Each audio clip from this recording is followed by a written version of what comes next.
মাশাআল্লাহ, অসাধারণ সুন্দর লাগছে। এই ধানটাতে কি করে মেশে ওটা ঘোরাতো। মাশাআল্লাহ, দারুণ সুন্দর ধান এসে। আর কাটাও দেখেন তারা কাটতেছে, কত সুন্দর দেখা যাচ্ছে ধানগুলি।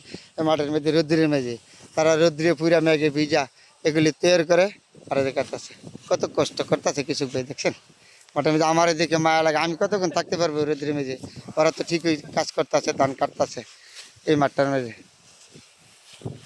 তাদের জন্য দোয়া রইলো, তারা মেহনতি মানুষ, কষ্টের মানুষ। দোয়া রইলো তাদের জন্য।